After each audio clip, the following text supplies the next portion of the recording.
Hello बच्चों, कैसे हैं आप सभी लोग। बेटा हम पढ़ रहे हैं 10th क्लास की केमिस्ट्री का third chapter metals and non metals. और लास्ट वीडियो के अंदर मैंने आप लोगों को बताया था कि मेटल्स और नॉन मेटल्स की फिजिकल प्रॉपर्टीज़ क्या क्या होती है। अगर हम मेटल्स और नॉन मेटल्स को डिफरेंशिएट करना हो, उनको इसमें डिफरेंस देखने हो, तो हम फिजिकल प्रॉपर्टीज़ में क्या क्या डिफरेंस देख सकते हैं और क्या क्या एक्सेप्शंस आते हैं, वो चीज़ें भी हमने देखी थी। आज की इस वीडियो के अंदर हम पढ़ने वाले हैं केमिकल प्रॉपर्टीज, यानी केमिकल रिएक्शन पढ़ने वाले हैं मेटल्स की हम। तो स्टार्ट करते हैं। सबसे पहली चीज आपको ये ध्यान रखना है कि ये जो वीडियो रहने वाली है और नेक्स्ट वीडियो जो रहने वाली है, ये बहुत ही इंपॉर्टेंट वीडियोस रहने वाली है। इनके अंदर सारी की सारी केमिकल रिएक्शन जो होती है वो किस तरह से होती है, ऑक्सीजन के साथ मेटल किस तरह रिएक्ट करती है, वाटर के साथ किस तरह रिएक्ट करती है, एसिड बेस के साथ कैसे रिएक्ट करती है और मेटल नॉन मेटल कैसे रिएक्ट करती है, वो सारी चीजें हम पढ़ेंगे। ठीक है, तो चलिए स्टार्ट करते हैं। सबसे पहली चीज मैं स्टार्ट करना चाहूंगा मेटल्स की डेफिनेशन के साथ। देखो, अगर मैं आपसे पिछली वीडियो की नॉलेज के हिसाब से पूछता हूं कि मेटल्स क्या होती है, मेटल्स को डिफाइन करो, तो आई गेस कि ज्यादातर जो फिजिकल प्रॉपर्टीज हैं उनका अगर आप नाम ले देते हो तो मेटल्स की डेफिनेशन भी कवर हो जाती है। जैसे कि अगर आप बोलते हो कि metals are the elements which are hard, which have high density, high melting boiling point, hard है तो ये सारी चीजें तो आएंगी आएंगी, साथ साथ which are malleable, ductile, good conductor of heat and electricity and which are sonorous and lustrous. अगर आप इस तरह की डेफिनेशन बोलते हो तो ये डेफिनेशन देखो काफी लंबी चौड़ी डेफिनेशन हो जाती है और इनमें भी एक्सेप्शंस हैं, बहुत सारे एक्सेप्शंस हैं। तो ये डेफिनेशन जो है काफी लेंदी हो जाती है और साथ साथ इसके अंदर कुछ कमियां हैं, कुछ लिमिटेशंस है। तो मेटल्स और नॉन मेटल्स की मैं आपको एक प्रिसाइज क्या देने वाला हूं, डेफिनेशन देने वाला हूं। आपसे जब भी पूछा जाए कि मेटल क्या होती है, नॉन मेटल क्या होती है, आपको यही वाली डेफिनेशन आपको बतानी है। क्लियर है। देखो, मेटल की डेफिनेशन क्या होगी, इसके लिए हमें 9th क्लास का थोड़ा सा पार्ट याद करना पड़ेगा जिसको हम बोलते थे इलेक्ट्रॉनिक कॉन्फ़िगरेशन। इलेक्ट्रॉनिक कॉन्फ़िगरेशन मतलब इलेक्ट्रॉन्स का अरेंजमेंट। एक एटम के अंदर इलेक्ट्रॉन्स का अरेंजमेंट किस तरह से होता है, इसी चीज को बोलते हैं इलेक्ट्रॉनिक कॉन्फ़िगरेशन। और हमने पढ़ा था कि एटम्स के अंदर डिफरेंट शेल्स होती हैं। शेल्स को बोला जाता है के, एल, एम, एन। इस तरह से हम क्या करते हैं, हम शेल्स बोलते हैं, इनके अंदर इलेक्ट्रॉन्स की फिलिंग करते हैं। कोई भी एलिमेंट उठाओ, उसकी फिलिंग करनी स्टार्ट करो। जैसे कि मैं आपके सामने कुछ एलिमेंट रख रहा हूं, उसकी फिलिंग करनी है। सबसे पहले मैं मेटल जो डेफिनेशन रहेगी उसको बाद में बताता हूं, पहले आपको ये देखना है कि आपको फिलिंग करनी आती है कि नहीं आती है। अगर आपको फिलिंग करनी नहीं आती है तो डेफिनेशन समझना थोड़ा मुश्किल हो जाएगा आपके लिए। ठीक है, तो चलिए स्टार्ट करते हैं। मैं आपके सामने कुछ एलिमेंट लिख रहा हूं। पहले मैं लिख रहा हूं कार्बन, उसके बाद मैंने लिखा नाइट्रोजन, इसके बाद सोडियम, इसके बाद लिखता हूं मैं एल्यूमिनियम, इसके बाद मैं लिखता हूं क्लोरीन। इन सभी का इलेक्ट्रॉनिक कॉन्फ़िगरेशन आप लिख सकते हो कि नहीं लिख सकते हो, ट्राई करके देखो, एक बार ट्राई करके देखो। मैं भी साथ साथ लिखने की कोशिश कर रहा हूं। जिन लोगों ने नहीं देखा है, जिन लोगों को नहीं आती है ये चीज, वो बच्चे एक बार ध्यान से समझ लेना। देखो, सबसे पहली चीज कि फर्स्ट शेल के अंदर हम फिलिंग करते हैं 2 इलेक्ट्रॉन्स की, मैक्सिमम 2 इलेक्ट्रॉन फिल कर सकते हैं। यहाँ पे एक भी हो सकता है और 2 भी हो सकते हैं, 3 नहीं हो सकते हैं यहाँ पे। अगर एक्स्ट्रा इलेक्ट्रॉन बचे हुए, मान लिया आप फिलिंग कर रहे हो, कुछ इलेक्ट्रॉन बच जाते तो नेक्स्ट शेल में फिल करने पड़ेंगे। इसके बाद एल के अंदर आप 8 इलेक्ट्रॉन्स की फिल करोगे। यहाँ पे ऐसे तो हम 18 इलेक्ट्रॉन्स फिल कर सकते हैं, लेकिन अकॉर्डिंग टू मैजिक नंबर, जो आपने पढ़ा होगा कि मैजिक नंबर के अकॉर्डिंग इलेक्ट्रॉन्स की फिलिंग की जाती है। कैसे करते हैं, 2 8 8 18 18 32 32, इसी सीक्वेंस के अंदर फिलिंग की जाती है कि पहले भाई 2 इलेक्ट्रॉन यहाँ फिल करेंगे, फिर 8 इलेक्ट्रॉन यहाँ फिल करेंगे, फिर 8 इलेक्ट्रॉन यहाँ फिल करेंगे, उसके बाद 18 इलेक्ट्रॉन यहाँ फिल करेंगे। इस तरह करते हैं। आपकी जो नॉलेज, आपकी 9th क्लास की नॉलेज है, उसके हिसाब से हम इस तरह से फिलिंग करते हैं। हालांकि जो तरीका रहता है, एक्चुअल तरीका, वो आपको 11th क्लास में सीखने को मिलेगा, लेकिन हमें उससे कोई मतलब भी नहीं है क्योंकि हमारा काम इतने से चल जाएगा अभी। ठीक है, देखो, कार्बन की अगर फिलिंग करनी है तो सबसे पहले आपको इसका एटॉमिक नंबर पता होना चाहिए। कार्बन का एटॉमिक नंबर होता है 6। कार्बन का एटॉमिक नंबर कितना होता है, 6 होता है। तो कार्बन के पास 6 इलेक्ट्रॉन है। जितना एटॉमिक नंबर होता है उतना ही उसके पास प्रोटॉन होते हैं, उतने ही उसके पास इलेक्ट्रॉन भी होते हैं। तो भाई 6 इलेक्ट्रॉन का आप कैसे फिल करोगे। पहली शेल के अंदर कितने आ सकते हैं, 2 इलेक्ट्रॉन आ सकते हैं। 2 इलेक्ट्रॉन फिल कर दिया आपने। यहाँ पे कितने इलेक्ट्रॉन बच गए, इसके पास 4 और बचे हुए हैं। 4 को यहाँ फिल कर दो, 4 आ जाएंगे ना। यहाँ पे तो मैक्सिमम 8 आ सकते हैं, तो 4 तो बहुत आराम से आएंगे। चलो, अब सबकी इस तरह फिलिंग करनी है आपको। नाइट्रोजन की फिलिंग मैं कर दूंगा, आप सोडियम की फिलिंग करके दिखाओ जल्दी से, फटाफट सोडियम की फिलिंग करो। तब तक मैं नाइट्रोजन की फिलिंग कर रहा हूँ। एटॉमिक नंबर मैंने लिख दिए हैं, जिन लोगों को फिलिंग करनी आती है सबकी फिलिंग करो जल्दी जल्दी।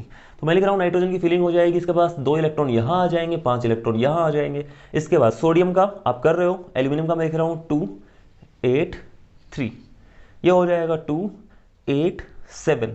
आई होप कि आप लोगों ने सोडियम का भी कर लिया होगा।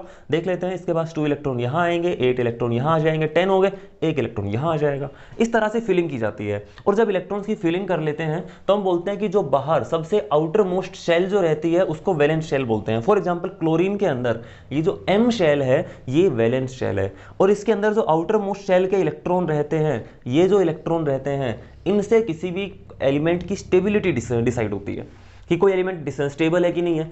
कैसे पता चलेगा? अगर उसकी outermost shell completely filled है, यानी उसका ड्यूप्लेट या ऑक्टेट कंप्लीट है। जब फर्स्ट शेल के अंदर देखो 2 इलेक्ट्रॉन आ सकते हैं, अगर यही फर्स्ट शेल जो है यही बाहर वाली आउटर मोस्ट शेल हो जाती है, यही वैलेंस शेल हो जाती है और इसके अंदर 2 इलेक्ट्रॉन है, फॉर एग्जाम्पल हीलियम के केस में, तो उस केस के अंदर हम बोलते हैं कि भाई इस केस के अंदर हीलियम जो रहेगा वो स्टेबल रहेगा। लेकिन अगर आया 2 4 तो यहाँ पे मैक्सिमम 8 इलेक्ट्रॉन आ सकते हैं, लेकिन आए हुए कितने हैं? 4। यहाँ पे 5 ही आए हुए हैं, यहाँ पे 8 हमें रखना है, ऑक्टेट कंप्लीट करना है, लेकिन किसी का ऑक्टेट कंप्लीट नहीं है, तो इसका मतलब कोई भी स्टेबल नहीं है। और जब स्टेबल नहीं होते हैं तो वो क्या करते हैं, उनके पास टेंडेंसी होती है खुद स्टेबलाइज होने की। कैसे होंगे स्टेबलाइज? या तो कुछ इलेक्ट्रॉन गेन करेंगे या कुछ इलेक्ट्रॉन लूज करेंगे, जिससे कि उसका आउटर मोस्ट शेल जो है उसमें ऑक्टेट कंप्लीट हो जाए या फिर ड्यूप्लेट कंप्लीट हो जाए। फर्स्ट शेल के अंदर ड्यूप्लेट केवल फर्स्ट शेल के लिए है, तो हम बोलते हैं कि भाई देखो क्लोरीन जो है उसके पास आउटर मोस्ट शेल के अंदर 7 इलेक्ट्रॉन है। थर्ड टाइम पे हमने बोला था कि भाई 8 इलेक्ट्रॉन यहाँ पे होने चाहिए, कितने इसके पास? 7 है, तो ये 1 इलेक्ट्रॉन और लेना चाहेगा, ये 1 इलेक्ट्रॉन बाहर से लेना चाहेगा। 1 इलेक्ट्रॉन क्या करना चाहेगा? ये लेना चाहेगा। तो यहाँ से हमें वैलेंसी पता चलती है कि इसकी वैलेंसी है 1, ये 1 इलेक्ट्रॉन लेना चाहेगा। तो मैं यहाँ पे लिखता हूँ it has a tendency to gain 1 electron accept 1 electron, ठीक है, एड अप 1 इलेक्ट्रॉन, ठीक है। यहां पे क्या रहेगा भाई, इसके पास आउटर मोस्ट शेल के अंदर 3 इलेक्ट्रॉन है, इसको भी अपना ऑक्टेट कंप्लीट करना है, तो या तो 5 इलेक्ट्रॉन ऐड करें या फिर एक काम करें इन तीनों को छोड़ दे, तो ये शेल बचेगी बाहर वाली शेल, इसके अंदर 8 पहले से ही है। तो इसके लिए कौन सा काम ईजी रहेगा? 3 इलेक्ट्रॉन छोड़ना ईजी रहेगा, तो मैं यहां लिखता हूं कि इट कैन लूज 3 इलेक्ट्रॉन्स। ये 3 इलेक्ट्रॉन्स का लॉस जो है वो बियर कर सकता है, वो सहन कर सकता है। 5 इलेक्ट्रॉन ऐड करना थोड़ा मुश्किल काम रहेगा इसके लिए। नेक्स्ट ये क्या करेगा? It can also loose 1 electron. ये क्या करेगा? ये 3 इलेक्ट्रॉन ऐड कर सकता है ना। और ये क्या कर सकता है? ये 4 इलेक्ट्रॉन ऐड भी कर सकता है और 4 इलेक्ट्रॉन लूज भी कर सकता है कि नहीं? इस तरह होगा। तो यहां से डेफिनेशन निकल के आ रही है। डेफिनेशन क्या है?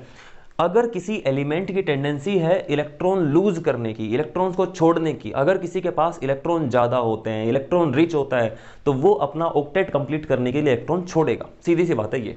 तो हम बोलते हैं कि those elements which have a tendency to lose electron in order to complete their octet, ऐसे एलिमेंट जो अपना ऑक्टेट कंप्लीट करने के लिए क्या करते हैं, अपने आउटर मोस्ट शेल में से इलेक्ट्रॉन्स को छोड़ देते हैं, उनको मेटल्स बोला जाता है। मेटल्स की डेफिनेशन आ गई है। क्या डेफिनेशन आई है? Those elements which have a tendency to lose electrons in order to complete its octet और ड्यूप्लेट। क्लियर? ये हो जाएंगे क्या? इनको बोला जाता है मेटल्स। नॉन मेटल्स क्या होती है? Those elements which have a tendency to accept 1 or more electrons in order to complete their octet. इनको अपना ऑक्टेट कंप्लीट करने के लिए क्या करना पड़ेगा? इलेक्ट्रॉन ऐड करने पड़ेंगे, ऐसी टेंडेंसी होगी उनके पास, इनको बोलेंगे नॉन मेटल्स। और कुछ ऐसे होते हैं जो इलेक्ट्रॉन ऐड भी कर सकते हैं और इलेक्ट्रॉन्स को क्या कर सकते हैं? लूज भी कर सकते हैं, उनको बोला जाता है मेटलॉइड्स। क्योंकि हमने बोला कि मेटल्स की प्रॉपर्टी इलेक्ट्रॉन लूज करना है, नॉन मेटल्स की प्रॉपर्टी इलेक्ट्रॉन गेन करना है, और जिनके पास ये दोनों ही प्रॉपर्टी रहेगी उसको बोला जाएगा क्या? मेटलॉइड। कार्बन का केस जो है उसको ध्यान रख लेना, ये एक नॉन मेटल है। ये जो है कार्बन जो है ये क्या है भाई? एक नॉन मेटल है। कार्बन है नॉन मेटल। कार्बन के बाद जो इस तरह के आएंगे वो सारे के सारे जो रहेंगे वो किस तरह के रहेंगे? वो आएंगे मेटलॉइड्स। कार्बन क्यों है? क्योंकि कार्बन का साइज बहुत छोटा है, तो इसके जो इलेक्ट्रॉन है वो कहाँ रहते हैं? वो न्यूक्लियस के बहुत पास रहते हैं, ठीक है। अगर इसका साइज छोटा है, इसके इलेक्ट्रॉन न्यूक्लियस के बहुत पास रहेंगे, इस वजह से इन इलेक्ट्रॉन्स को निकालना बहुत मुश्किल है, निकालना बहुत मुश्किल है। हाँ, ऐड कर सकते हैं, ऐड भी कर सकते हैं सर, ये क्या कर सकते हैं? लूज भी कर सकते हैं। दोनों काम सेम सेम लग रहे हैं। हालांकि कार्बन का केस जो रहेगा थोड़ा डिफरेंट इसलिए भी रहता है कि ना तो ये इलेक्ट्रॉन गेन करता है ना ये इलेक्ट्रॉन ऐड करता है। लेकिन बाकी अगर किसी के पास इस तरह केस बनता है तो वो 4 इलेक्ट्रॉन ऐड भी कर सकते हैं और लूज भी कर सकते हैं, वो सारे मेटलॉइड्स रहेंगे। तीनों डेफिनेशन को आई होप आप लोगों ने नोट कर लिया होगा, ठीक है। इसको हटा देता हूं मैं। ओके, तो मेटल्स और नॉन मेटल्स की डेफिनेशन जब क्लियर हो जाती है तो मैं फिर दोबारा बोल देता हूँ, मेटल जो होती हैं they have a tendency to lose electron, और जो इलेक्ट्रॉन छोड़ेगा उस पर कैसा चार्ज बचेगा, इलेक्ट्रॉन छोड़ना मतलब नेगेटिव चार्ज छोड़ना, तो खुद पे कैसा चार्ज बचेगा, पॉजिटिव चार्ज बच जाएगा। शुरू में तो क्या रहता है, पॉजिटिव नेगेटिव बैलेंस रहता है, एक एलिमेंट के अंदर जितने इलेक्ट्रॉन उतने प्रोटॉन, अभी बोला था मैंने, तो मतलब जितना नेगेटिव चार्ज उतना ही पॉजिटिव चार्ज। लेकिन अभी इसने इलेक्ट्रॉन छोड़ दिए, नेगेटिव चार्ज अगर छोड़ दिए तो कैसा चार्ज बचेगा इसके ऊपर, पॉजिटिव चार्ज बचेगा। तो याद रख लेना है कि जो मेटल्स होती है दे फॉर्म कैटायंस, मेटल्स क्या फॉर्म करते हैं भाई, कैटायंस फॉर्म करते हैं, मेटल्स एनायन फॉर्म नहीं करेंगे। तो जब कोई रिएक्शन होगी तो वहां पे कंपाउंड अगर बनते हैं तो मेटल क्या बनाएगी, मेटल अपना कैटायन बनाएगी, उसको एक एनायन की जरूरत होगी, है कि नहीं। मेटल क्या करेगी, इलेक्ट्रॉन छोड़ना चाहेगी, तो उसको एक ऐसा बंदा चाहिए, एक ऐसी पार्टी चाहिए जो उससे इलेक्ट्रॉन ले सके। ऐसे कौन होंगे, ऐसे नॉन मेटल्स होंगे। तो ज़्यादातर यही होता है कि एक मेटल जो रहेगी वो कैटायन बनाएगी, वो किसी एनायन के साथ मिलेगी और एक कंपाउंड बन जाएगा, रिएक्शन हो ही जाएगी ये, है कि नहीं। तो क्या होता है कि मेटल जो रहेगी, मैं लिख देता हूं कि मेटल जो होती है वो कैटायन फॉर्म करती है। नॉन मेटल क्या फॉर्म करेगी, अपना आप लिख सकते हो, नॉन मेटल जो होती है they have a tendency to accept electrons और gain electrons and they form anions, और वो एनायंस फॉर्म करती है। क्लियर है, ठीक है। तो चलिए स्टार्ट करते हैं। अब हमारा मेन कोर्स जो है, ये तो स्टार्टर्स हो गए, अब मेन कोर्स स्टार्ट करते हैं। मेन कोर्स के अंदर क्या आता है, वो आती है केमिकल रिएक्शन। तो चलो एक एक करके स्टार्ट कर लेते हैं। सबसे पहली जो केमिकल रिएक्शन हम पढ़ने वाले हैं वो है reaction with oxide, oxygen gas. हम क्या करते हैं, हम ऑक्साइड बनाने की कोशिश करते हैं, मेटल्स के ऑक्साइड बनाने की कोशिश करेंगे। ऑक्साइड कैसे बन सकते हैं, जब ऑक्सीजन के साथ रिएक्शन होगी। तो हेडिंग डाल लीजिए आप लोग भी, पहली हेडिंग रहने वाली है reaction of metals, reaction of metals with oxygen. Oxygen gas के साथ हम, ऑक्सीजन गैस ही होती है, ऑक्सीजन गैस के साथ हम क्या करते हैं भाई, रिएक्ट कराने जा रहे हैं। देखो ऑक्सीजन गैस के साथ जब कोई रिएक्शन होगी तो इसका मतलब सीधा सीधा ये हो गया, आप बर्निंग कर रहे हो, ठीक है। जब किसी चीज़ की बर्निंग होती है तो इसका मतलब ही होता है कि भाई उसकी ऑक्सीजन के साथ रिएक्शन हो रही है। क्लियर है, किसी भी चीज़ को आप जला रहे हो तो इसका मतलब उसकी ऑक्सीजन के साथ रिएक्शन हो रही है। चलिए स्टार्ट करते हैं। सबसे पहली चीज़ तो भाई ये कि हमारे पास मेटल जो रहेंगी ना, उनको मैं कुछ अलग अलग कैटेगरीज के अंदर रखने वाला हूँ। वो कैटेगरी समझ लो। कुछ मेटल्स ऐसी होंगी जिनको ऑक्सीजन की प्रेजेंस में बस छोड़ दिया जाए, यानी अगर कुछ मेटल्स को बाहर खुले में छोड़ दिया जाए, ऑक्सीजन एयर से अपने आप मिल जाएगी, वो रिएक्ट कर जाती है। हमें कुछ नहीं करना है, आपको खाली मेटल को खुला छोड़ना है, रिएक्ट कर जाएंगी। कुछ मेटल्स ऐसी होती हैं जो अपने आप रिएक्ट नहीं करेगी, उनके लिए हमें क्या करना पड़ेगा, हम जला रहे हैं तो हमें हीट देनी पड़ेगी, ठीक है। और कुछ ऐसी भी होती है जो थोड़ी बहुत हीट से काम नहीं चलता, उनको भट्टी के अंदर बहुत देर तक प्रोलॉन्ग्ड हीटिंग करनी पड़ेगी। तो बस यही जो डिफरेंस रहता है, इस डिफरेंस के बेस पे मैं आपको कुछ कैटेगरीज बताने वाला हूं, ध्यान से सुनते जाना। पहले मैं बोल रहा हूं हमारे पास कुछ मेटल्स होती हैं, ए में बोल देता हूं, मतलब कुछ सब कैटेगरीज बन रही है इसके अंदर। तो पहली जो कैटेगरी बना रहा हूं, हमारे पास मेटल्स है पोटेशियम एंड सोडियम। ये के मतलब पोटेशियम, Na मतलब सोडियम। ये जो मेटल्स होती है ये हाईली रिएक्टिव मेटल्स होती हैं। एक्चुअल में ये इतनी रिएक्टिव मेटल, इनको अगर हवा के अंदर छोड़ दिया जाए तो ये क्या कर लेंगे, अपना ऑक्साइड अपने आप फॉर्म कर लेंगी कुछ ही देर के अंदर, कुछ ही देर के अंदर, टाइम भी नहीं लगाएंगी। तो अगर इनकी रिएक्शन होती है तो रिएक्शन क्या बनेगी भाई, फटाफट देख लेते हैं। मैं लिखता हूं कि हमें सोडियम और पोटेशियम की रिएक्शन करानी, किसी भी एक की रिएक्शन देख लेता हूं। Na की रिएक्शन करा रहे हैं, Na सॉलिड स्टेट में होती है मेटल, इसकी रिएक्शन ऑक्सीजन के साथ करा रहे हैं और हीट भी नहीं कर रहे हैं। जहां पे हीट करेंगे वहां पे इस एरो के ऊपर ऐसे डेल्टा बना देंगे, एक ट्राइंगल का साइन बना देंगे जिसको हम डेल्टा बोलेंगे, और डेल्टा मतलब आप हीट कर रहे हो। लेकिन एक्चुअल में हो क्या रहा है, इनको तो हीट करने की जरूरत ही नहीं है, ये तो रूम टेम्परेचर पे ही रिएक्ट कर रही है। रूम टेम्परेचर का मतलब 25 डिग्री सेल्सियस के आसपास ये हीट मतलब ये रिएक्ट कर जाती है। नॉर्मली गर्मियों के अंदर तो अपने इधर इंडिया के अंदर टेम्परेचर रहता है वो 30 से अबव ही रहता है, तो इसका मतलब बहुत इजीली रिएक्ट करेंगी ये, ठीक है। लेकिन फिर भी ध्यान रखना है, रूम टेम्परेचर जो हम लेके चलते हैं वो क्या होता है, 25 डिग्री सेल्सियस होता है। और सोडियम पोटेशियम रिएक्ट करती है। चलो देखते हैं क्या बनाती है ये। हम बोलते हैं कि सोडियम भाई जो रहेगा वो अपना एक कैटायन बनाता है। सोडियम का कैटायन क्या होता है, Na पॉजिटिव, यानी सोडियम के ऊपर जो चार्ज आता है वो +1 चार्ज आता है। फॉर्मूला बनाना आता है ना आपको। और ऑक्सीजन जो रहता है उसके ऊपर चार्ज आएगा -2, ऑक्साइड आयन बोला जाता है। O2 नेगेटिव को हम बोलते हैं ऑक्साइड आयन। और फॉर्मूला बना के देखो क्या फॉर्मूला बनेगा, क्या फॉर्मूला बन रहा है भाई, Na2O। क्या बन गया, Na2O। सॉलिड फॉर्म में ही रहेगा ये, बस यही रिएक्शन है। कर सकते हो ये रिएक्शन, हो सकती है कि नहीं हो सकती है। अब फटाफट से मेरे को पोटेशियम की रिएक्शन आप खुद करके दिखाओगे, पोटेशियम की रिएक्शन आपको खुद करनी है, ठीक है।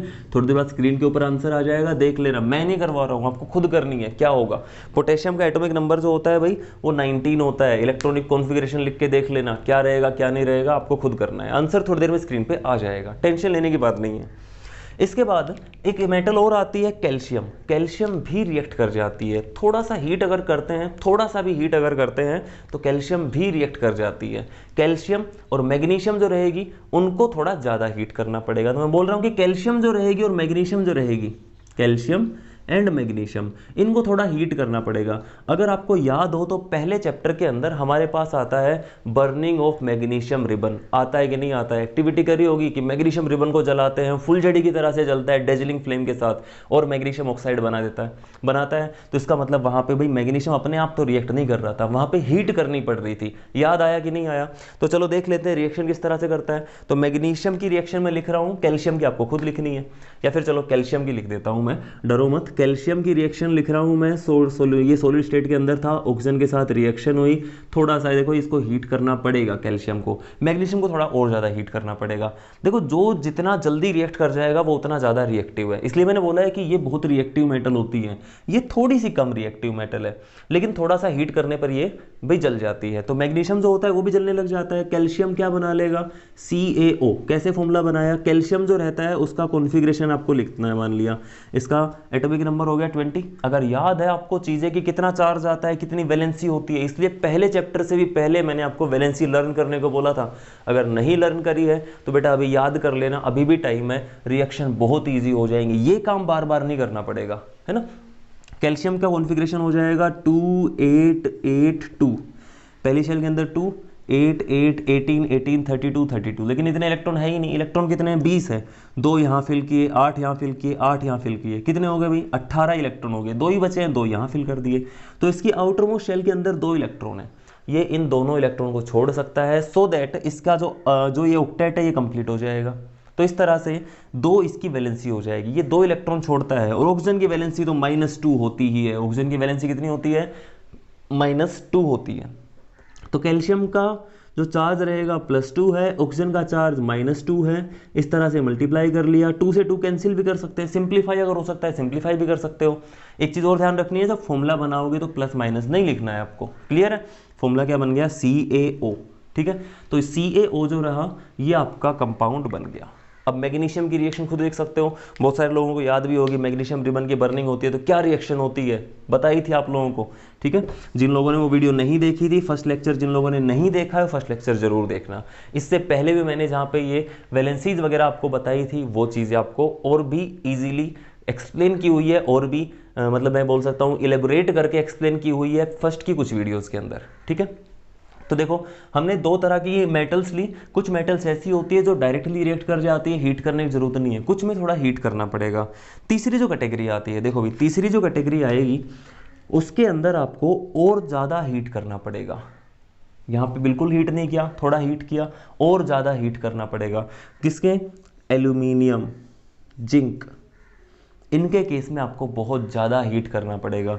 तो मैं लिख देता हूँ, एल्यूमिनियम की रिएक्शन अगर ऑक्सीजन के साथ होती है तो क्या रिएक्शन होगी, फटाफट करके बतानी है आपको। मैं बोल देता हूँ एल्यूमिनियम की वैलेंसी 3 होती है। एल्यूमिनियम की वैलेंसी कितनी होती है, 3 होती है। ऑक्सीजन की वैलेंसी होती है 2। तो बताओ क्या यहाँ पे कंपाउंड बनेगा। तो फॉर्मूला बना के देख लेते हैं। एल्यूमिनियम की वैलेंसी 3 बोली है मैंने, ऑक्सीजन की वैलेंसी 2 बोली है। फॉर्मूला क्या बन गया भाई, Al2O3। तो सीधा सीधा मैं बोल सकता हूँ कि जो पूरा खेल है ना वो इस चीज़ का है कि वैलेंसी आपको आती है कि नहीं आती है।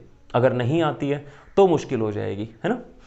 तो यहाँ पे फॉर्मूला जो बन गया वो क्या बना, Al2O3 सॉलिड स्टेट के अंदर ये कंपाउंड बन गया आपका। तो इस कंपाउंड को भी आपको नोट कर लेना है, इस रिएक्शन को नोट कर लेना है। और एक और लास्ट कैटेगरी बना रहा हूं मैं, जिनको आपको प्रोलॉन्ग्ड हीटिंग करनी पड़ेगी, बहुत ही ज़्यादा हीट करना पड़ेगा। और ऐसी मेटल्स आती हैं कॉपर, आयरन, यानी ऐसी मेटल जिनको बहुत ही ज़्यादा हीट करना पड़े, उनको मैं यहाँ नीचे लिख रहा हूँ।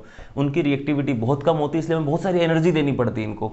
तो मैं यहाँ पे लिख देता हूँ Fe आयरन कॉपर, इनकी जो रिएक्शन होगी वो किस तरह से होगी कि आयरन की अगर रिएक्शन कराते हैं, Fe की रिएक्शन ऑक्सीजन के साथ अगर कराता हूँ तो इससे क्या बनेगा, इससे बनेगा Fe2O3, इससे क्या बनेगा Fe2O3 बन जाएगा। नेक्स्ट अगर कॉपर की रिएक्शन लिखता हूँ तो कॉपर की रिएक्शन मैं ऊपर लिख देता हूँ, ये अलग है, यहाँ पे लिख देता हूँ, कॉपर की रिएक्शन जो वो होगी Cu+O2 ये बना लेगा CuO सॉलिड स्टेट के अंदर। कॉपर को जब बर्न करते हैं, ये रिएक्शन भी फर्स्ट चैप्टर के अंदर आई थी अगर आपको याद हो।